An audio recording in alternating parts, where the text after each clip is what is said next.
What to do after the volleyball season is over, how long should you rest, what to focus on when others are not training, and what is the worst off-season plan? I'll answer all these questions in this video. No volleyball season lasts 12 months or an entire year. Preparation for the new season and competitions usually starts at the end of the summer, sometime in August or September. And the end of the season comes the following spring in April or May. This means that every year, unless you are on the national team and playing Volleyball Nations League, World Championships or the Olympics, you have a few months off where there are no team practices. When the off-season and pre-season's time comes. Sure, most seasons are demanding and our bodies need rest after the last games. We are not machines to train all the time, 365 days a year. And not only our body, but also our head needs rest. On the other hand, if you take a 4-month break from volleyball and playing sports, it will be very hard to get back in shape, and the beginning of the preparation for the new season will hurt a lot. I have experienced this myself many times. A few months without sports and my volleyball performance was not good. That's why I recommend you to take a break from volleyball for about a month where you don't think about volleyball. In the following months, you should already be doing some activities, and here are my recommendations on what to do during this off-season time. Clearly, the most important goal after the season is to heal your body. You know it yourself. Sometimes during the season your knee, shoulder, back or ankle hurts. But you don't have time to heal your body properly because you have a lot of games coming up and you just don't have 14 days to heal properly.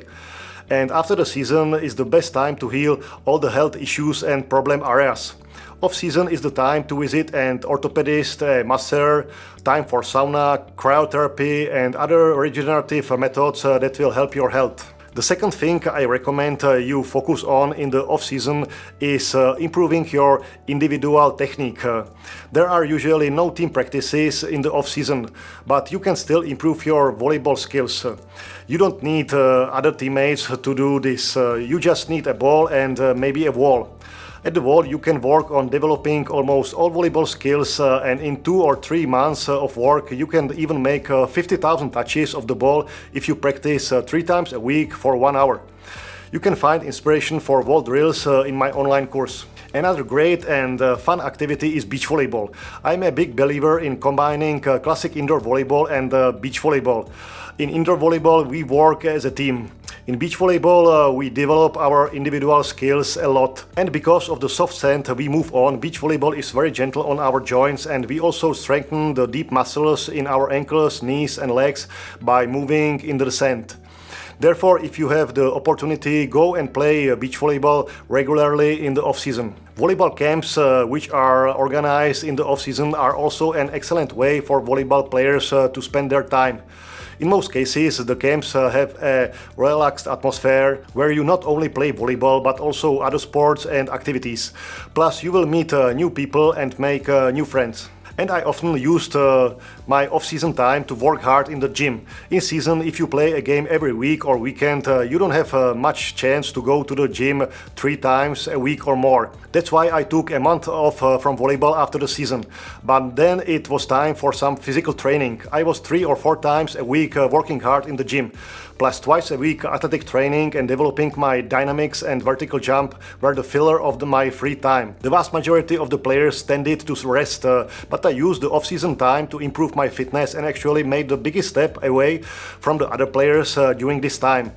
As I came into preparation and training better physically prepared than I was at the end of the season, while they had to make up for the drop in fitness. So you might as well try it. I also recommend all racket sports where the ball or something similar flies fast. I mean tennis, badminton, table tennis, squash and so on. All these sports are similar to volleyball in that you have to have quick reactions.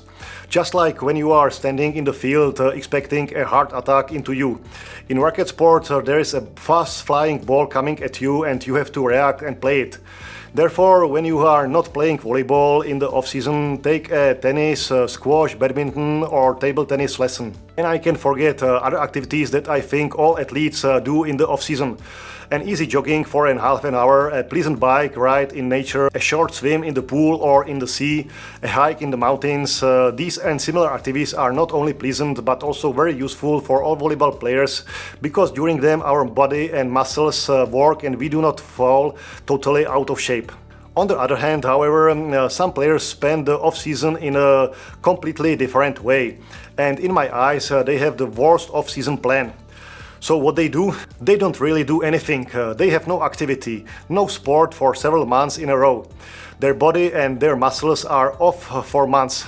They are either staying at home with their Xbox playing Fortnite or similar games all night until morning, or they spend very often night at some party with lots of alcohol. And there are also players who in a few months are able to put on 10 kilograms after many visits of fast food restaurants. And that's the worst of a season plan in my opinion. Our body needs movement, whether you are a professional volleyball player or an amateur. After a few months of doing nothing with a few kilograms on top, don't expect to play similar volleyball to what you played last season. Instead, you are looking at several weeks of hard work and pain to get back into the shape. And I never wanted to do that. I prefer to do other activities in the off-season, working on myself, and then the beginning of the preparation and the next season were much more pleasant for me. So I believe that my advice and recommendation on what to do in off-season will help you to become a better player. I'll see you in the next video. Bye.